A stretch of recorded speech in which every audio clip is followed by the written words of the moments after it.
Hello guys, welcome back to this channel. In today's tutorial, I'm going to show you how to block ads on Android phone.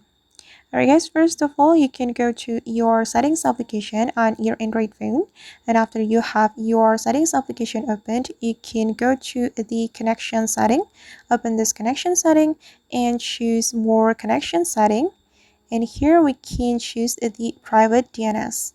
Okay, and we have three options. We can choose off, automatic, or private DNS provider host name. And if you want to block ads on your Android phone, you have to select this one, private DNS provider host name, and you have to enter this one, dns.adguard.com, and after that you can click on save to save the setting.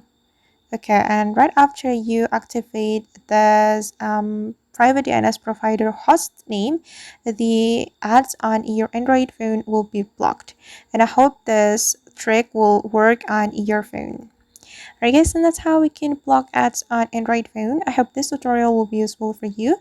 Thank you so much for watching, and if you found this tutorial useful, don't forget to like, comment, share, and also subscribe to this channel. See you on the next video.